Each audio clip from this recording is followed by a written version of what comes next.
ဒီငွေလဲစလစ်နှစ်ခုမှာတစ်ခုကအစစ်တစ်ခုကအတူပါခမရ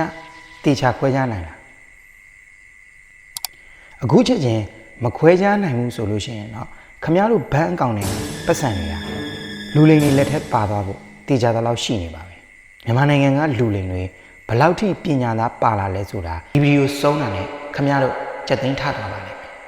ဒီနေ့မှာတော့မြန်မာနိုင်ငံမှာမှုလို့ပေါက်လာတဲ့ငွေလိမ်ဂိုင်းတွေကဤပညာကိုတုံးပြီးတော့ဘယ်လိုတက်တဲ့အထောက်ထားအတုတွေကိုဖန်တီးနေလဲဘာကြောင့်လူတွေကတိတိကျကျနဲ့အလိမ်ခံနေရတာလဲဆိုတာတွေကိုအချက်အလက်ခိုင်ခိုင်လုံလုံနဲ့ရှင်းပြပေးသွားမှာဖြစ်ပါတယ်ကျွန်တော်လည်းကတော့အာကာမင်းပါပထမဆုံးသူတို့ရဲ့လက်နဲ့ဖြစ်တဲ့တက်တီတုတွေအကြောင်းစပြောလိုက်ကြအောင်ဗျလူတွေတွေကဓမြတိုက်တယ်လို့မျိုးဝင်လူကြတာမဟုတ်ပါဘူးသူတို့ကခမည်းယုံလာအောင်အရင်လောက်တာပါအဓိကလက်နဲ့ကတော့ magic slip လို့ခေါ်တဲ့ငွေလဲပြေစာအတုတွေပါအရင်ကပိုတိုရှော့နဲ့ပြင်ရတာကြားပါတယ်အခုအချိန်မှာတော့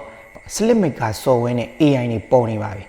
သူတို့ဟာခမည်းရဲ့နာမည်ဖုန်းနံပါတ်ငွေပမာဏနဲ့အချိန်နာရီရိုက်ထည့်လိုက်တာနဲ့တင်မဲ့တကယ်ငွေလွှဲပြေစာ slip နဲ့တပုံစံနဲ့တူတဲ့ပုံထွက်လာပါတယ် transaction ID ကအစတပုံစံနဲ့ရတာပါ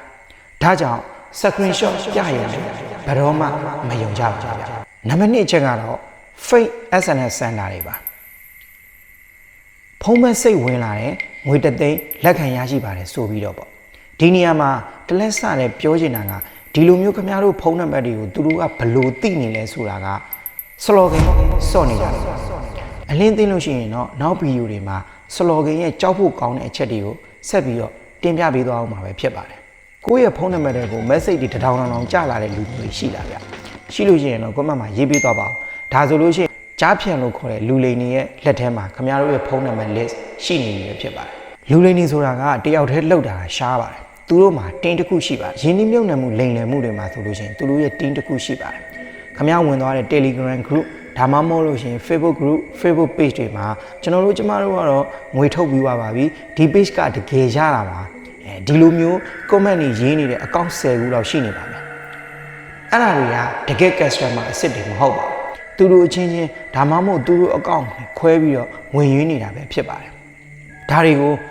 CD team လို့ခေါ်ပါတယ် CD စင်းတယ်လို့လည်းခေါ်ပါတယ်နံပါတ်2ချက်ကဘာလဲဆိုတော့ role play ပါစက်တိုက်ထားခြင်းလို့ခေါ်ပါတယ်အရမင်နေနဲ့ဖြေမဲ့သူတွေငွေထုတ်ပြတဲ့လူတွေပြီးလို့ရှိရင်ခမည်းတော်ကိုစီးရုံးမဲ့လူတွေသူတို့အားလုံးကစက်တိုက်ထားပြီးသားပါခမည်းကတိုးတကောင်ဝင်မလီနေကြတဲ့ကိုရောက်သွားတယ်လို့ဖြစ်နေမှာပါလူတွေနေကနီးပညာထက်လူစိတ်ကိုပို့ပြီးတော့နားလဲကြပါတယ်သူတို့ကဒီအချက်3ချက်ကိုအဓိကထားပြီးတိုက်ခိုက်ကြပါတယ်အဲ့ဒီကဘယ်ချက်တွေလဲဆိုတော့နံပါတ်1ချက်ကတော့ခမည်းတော်ရဲ့လောဘပါ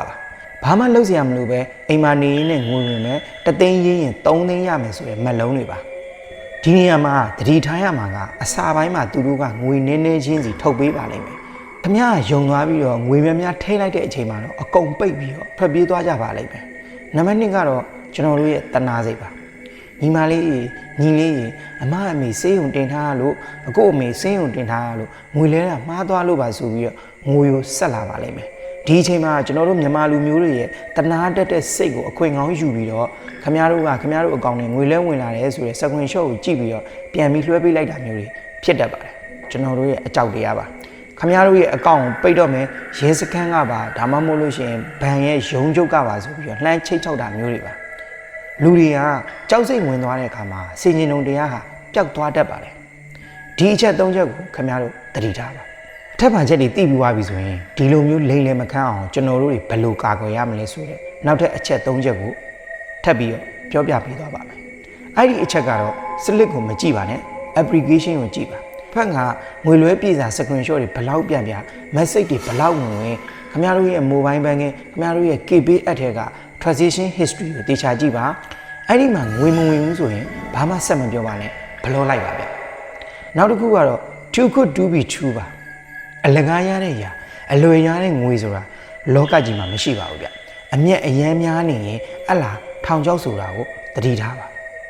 နောက်တစ်ချက်ကတော့ခမည်းတော်ထဲကိုဝင်လာတဲ့ link တွေကိုစွန့်မနှိပ်ပါနဲ့ခမည်းတော်အကောင့်ပြတ်တော့မယ်ဒီ link ကိုဝင်ပြီးဖြည့်ပါမျိုးတွေဒါတွေကတော့ Facebook မှာတော်တော်များများဖြစ်တယ်နောက်တစ်ခုကတော့ Telegram မှာပါ Telegram မှာဆိုလို့ရှိရင်ဒီ link ကိုနှိပ်လိုက်ပါခမည်းရဲ့ပုံတွေပါတယ်ဆိုတဲ့ပုံစံမျိုးပါပြီးတော့နောက်တစ်ခုကခမည်းတော်ရဲ့ဖုန်းမဲစိတ်ပါ